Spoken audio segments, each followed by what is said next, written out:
भाग 37 रात्र 36वी। तेल आहे तर मीठ नाही। आजचे पेळू चांगले नाही, सूत सारखे तुटतंय, नीट पिंजलेले दिसत नाही। गोविंदा, तू पिंजलायस ना कापूस? भिकाने विचारले। आजचे पेळू श्यामचे, त्यांनी आज पिंजले, गोविंदा म्हणाला। इतक्यात राम तिथे आला। त्यानं ते बोलणं ऐकलं। अलीकडे श्यामचे मन दुःखी आहे। ते त्याचं दुःखी मन त्याला चांगलं काम करून देत नाही। हातून चांगलं काम व्हायचा मनही प्रसन्न पाहिजे। राम म्हणाला, सर्व सिद्धीचे कारण मन करा रे प्रसन्न, असा तुकारामांचा चरण आहे। श्याम कुठं गेलाय गोविंदा? रामनं विचारलं। ते मघा तर वरती होते, भिका म्हणाला। ते त्या आईलाबाईकडे जाणार होते, ती बरीच आजारी आहे म्हणतात, गोविंदा म्हणाला। काय एक एक नाव? आईलाबाई हे काय नाव? भिकाने विचारले। अरे आईलाबाई म्हणजे अहिल्याबाई, अहिल्याचा तो अपभ्रंश आहे, नावातला अर्थ शोधून काढावा लागतो, तो म्हणाला। यांची अशी बोलणी चालली होती तो श्याम आला। काय रे करता गोविंदा? श्यामने विचारले। काही नाही, ती आईलाबाई कशी आहे त्यानं विचारले। तिला गावाला पाठवली आहे त्यांनी, श्याम म्हणाला। बरी होईल का? पोरबाळ लहान आहेत, भिका म्हणाला। कोणाला माहिती, आपण तरी काय करणार? श्याम म्हणाला। भिका, आज तू भांडी चांगली नाही घासलीस, तुझं लक्ष नव्हतं, भांड्यांकडे लक्ष जाऊन श्याम म्हणाला। जसे कापूस पिंजता तुमचे नव्हते, भिका म्हणाला। का? आजचे पेळू चांगले नाही का झाले? श्यामनं विचारलं। त्यात पुष्कळ कचरा राहिलाय, गोविंदा म्हणाला। माझे तर सूत तुटत नव्हते, श्याम म्हणाला। तुमचे पेळू पाहिले असतील, भिका म्हणाला। नाही रे, आज मी कापूस पिंजला त्याचेच बनवलेले पेळू मी माझ्याच पुडीत ठेवले होते, मी ते बदलले होते। माझ्याजवळ चांगले पेळू होते, ते तुमच्या पुडीत ठेवले आणि तुमच्या पेळूंचे सूत कातले। तू रात्री सूत कातत बसतोस, त्रास होईल म्हणून बदलले होते, गोविंदा म्हणाला। श्याम, तू रात्री जागतोस हे चांगलं नाही, राम म्हणाला। झोप येत नाही तर काय करू? नुसते पडून राहण्यापेक्षा सूत कातीत बसतो, श्याम म्हणाला। झोप न यायला काय झालं? आम्हाला बरी झोप येते, राम म्हणाला। तुम्ही खूप काम करता, झोप लागावयास दिवसा तप करावे लागते, शरीर झिजवावे लागते, श्याम म्हणाला। तू नाही वाटतं काम करत? सकाळी विहिरीजवळ झाडावयास आज तूच गेलास ना, राम म्हणाला। परंतु भिका, गोविंदा आणि नामदेव यांनी मला कुठं झाडू दिलं? मी काम करू नये असं तुम्हाला वाटतं?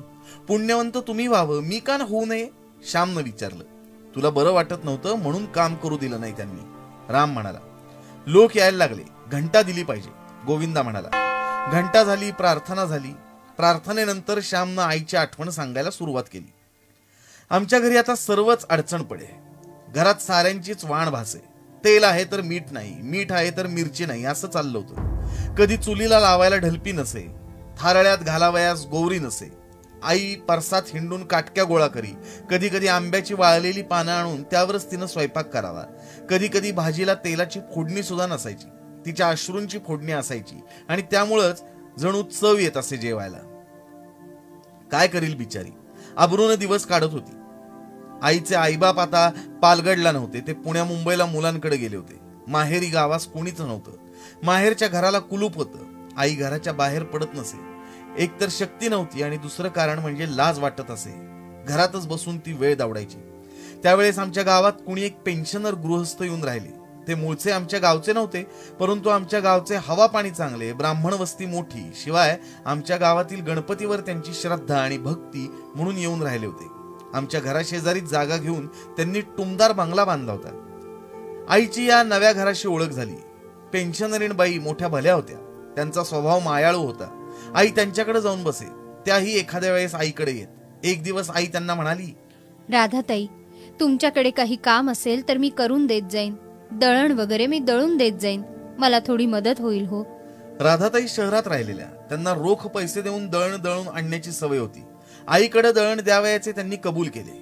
आईची शक्ती ती काय, परंतु करेल काय? वडील पहाटे उठून बाहेर गेले की आई जाते घाली, शाळेची वेळ होईपर्यंत पुरुषोत्तम हात लावी, नंतर ती एकटीच दळत बसे, थांबत थांबत दळण टाकी। श्याम असता येथे तर सारे दळून टाकता आले असते, असे तिच्या मनात येई। मी घरातून रागावून कसा गेलो हे आठवून ती रडू लागे। दळता दळता तिचे डोळे भरून येत, कंठ दाटून येई, ऊर भरून येई, हात दमून येत। ते कष्टाचे दळण करून जे 4 पैसे मिळत त्यातून आई तेल मीठ आणायची आणि क्षणाचा संसार सुखानं करायची। दिवाळीचे दिवस येत चालले होते, घरात थोडे जास्त तेल वगैरे लागले असते, 2 दिवल्या तरी लावायला हव्यात ना। एक काळ असा होता की आमच्या घरी दिवाळीत रोज घडाभर तेल पणत्यांना लागत असे, शेकडो पणत्या त्यावेळेला लागत असत, परंतु आईला आता त्या फक्त स्मृती राहिल्या होत्या। दिवाळी कशी साजरी करायची? आई त्या पेन्शनर बाईंना म्हणाली, तुमचे धुणे बुणे सुद्धा मी धुवून देईन हो. नाही का चालणार तुम्हाला? दुसरे काही काम सांगत जा. त्या पेन्शनरीण बाईंची मुलगी माहेरी आली होती. तिचे नाव होते इंदू. बाळणपणातून उठली होती, आजारी पडली होती, ती फार अशक्त झाली होती. हवा पालट करायला ती माहेरी आली होती. राधाताई म्हणाल्या, आमच्या इंदूला अंगाला तेल वगैरे लावीत जाल का? तिच्या मुलीला न्हाऊ माखू घालीत जाल का? आई म्हणाली, हो हो, आनंदाने करेन हो. मला हे काम आवडेल. मागे पुष्कळ वर्षांपूर्वी माझी चंद्री घरी आली होती, माहेरी आली होती. मीच तिच्या अंगाला लावीत असे. आई रोज उजाडता इंदूच्या अंगाला लावायला जाऊ लागली. दळणाची वेळ तिनं 3ऱ्या प्रहरी ठरवली. आई फार मनापासून काम करी. इंदूच्या अंगाला चोळताना ही आपली मुलगी आहे असं आईला वाटायचं. त्या लहान मुलाला न्हाऊ घालतानाही तिला सुख होई. त्याला मुलाला पायांवर घालून त्याच्या कोमल लुबलुबीत टाळूवर तेल घालून तो तो तो बाळाची बायको यो यो यो असं प्रेमानं आणि वात्सल्यानं आई म्हणायची. आई न्हाऊ माखू घालू लागल्यापासून त्या मुलानं बाळसं धरलं. ते टवटवीत दिसू लागलं. इंदूच्या प्रकृतीत फरक दिसू लागला.